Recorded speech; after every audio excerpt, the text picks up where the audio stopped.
basically just that I feel like it affords me the space to connect intimately with dance partners in a way that I don't know I would feel comfortable with if I was in a monogamous relationship, or my partner would feel comfortable with if I was in a monogamous relationship.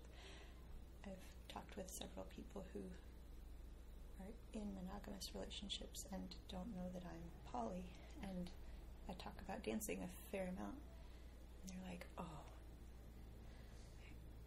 my partner would never let me do that.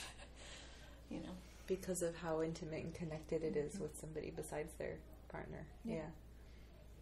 The dance communities that we have been in are particularly good about this idea that people can be intimate with one another without it being an immediate violation of their outside relationships. Yeah. I would agree with that. Yeah. Do you think that's dependent on type of dance? Like, have you noticed a difference between different dance communities? Yes. Because I feel like very much so. I really see that in, like, tango communities, where there's, like, I don't know, at least the tango communities I've been in have been really, like, the nature of the dance is so connected, and there's not a lot of, like, outside form to rely on. Yeah, there's obviously a lot of self-selection there, right? People who are in committed monogamous relationships and would feel uncomfortable being intimate with other people in a large room aren't going to those dances. Right. They might go to, like, Contra. I definitely identify as queer, and I feel like poly isn't a part of my queer identity, but it definitely is something that allows me to live that more in my life, where it gives me a chance to experience a lot of just different people in the first case, but also a lot of different ways of relating to those people that I wouldn't get in a monogamous setting.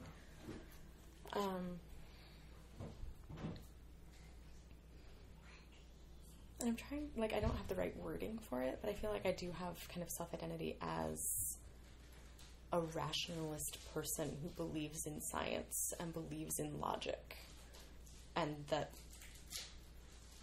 there's some kind of connection between that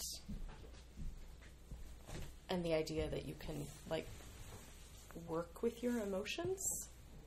That like, and I don't think I've fully thought this out well enough to maybe even be talking about it, but the idea that, like,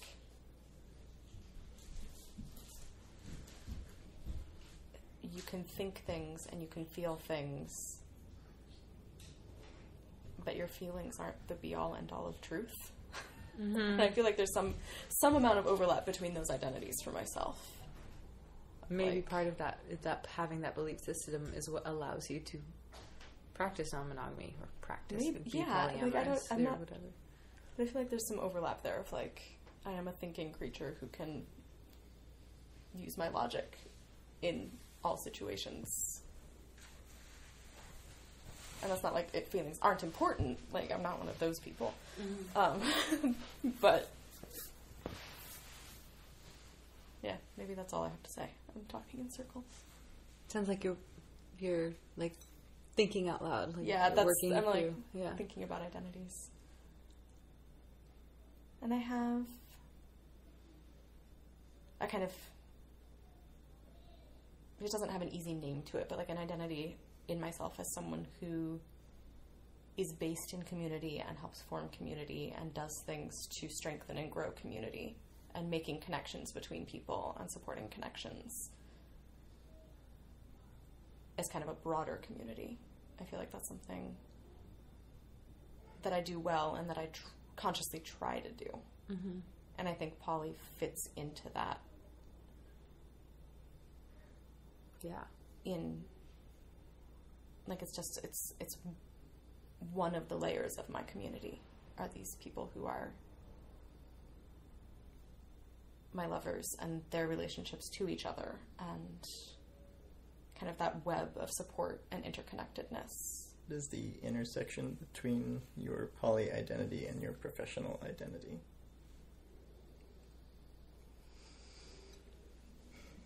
Does it what? Did you say what is it? But, yeah, like what where is do my... where do those intersect, or do they at all? Would you mind just saying what your professional identity is? I'm well on my way to becoming a physician assistant, so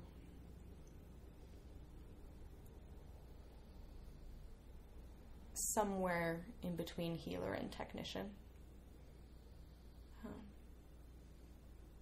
I don't feel like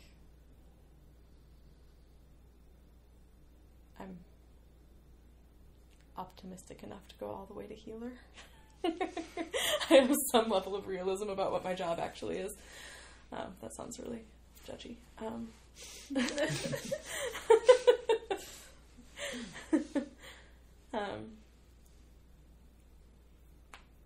I don't think that they intersect, like, identity-wise and ideology-wise, really.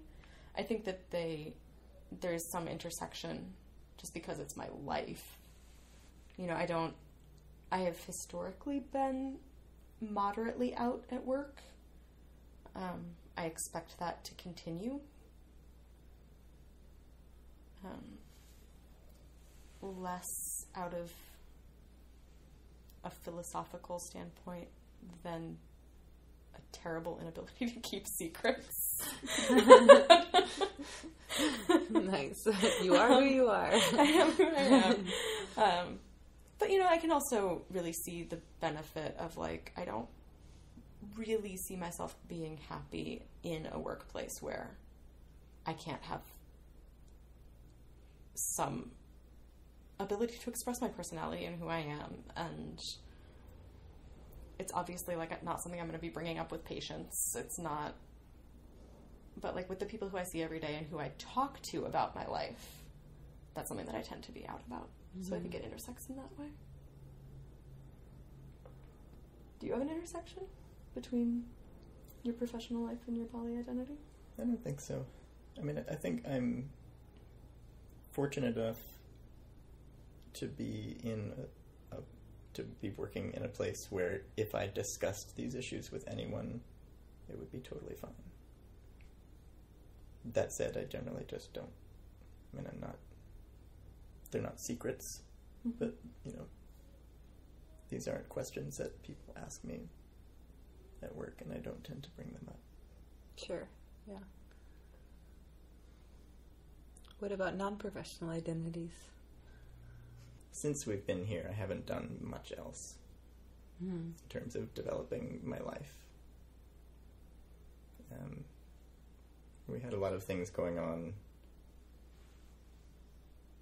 in the previous decade that sort of extended beyond when we originally had children, right? And those things kind of carried forward. And I've sort of found that since having children, it's more difficult to create those new things. Like new things being kind of interests and activities? Yeah, activities, social circles, things like that. Sure, yeah. All of those things take effort to cultivate, and now I'm a parent, and that has to some extent prevented me from cultivating those new things. So my identity here is very much wrapped up in being a parent and a scientist.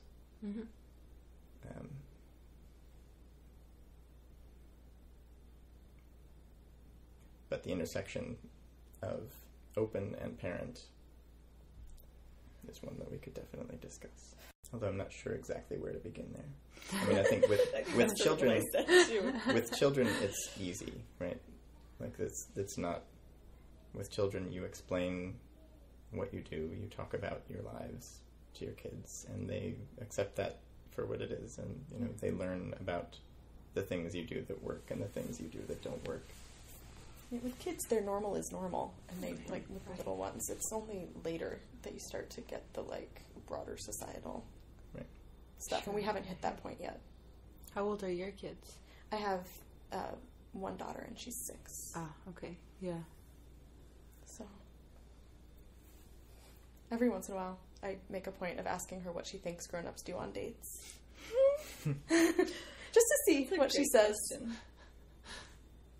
She thinks we eat snacks and watch videos. She's not wrong. I think that was the last time I asked her. I need to ask her again. It's been a while. Adorable. Farming reality shows. Farming reality shows. Yeah. Happened last night. So good. Best thing. Yeah. It's important to have people who can get excited about the same boring things that you do. So true.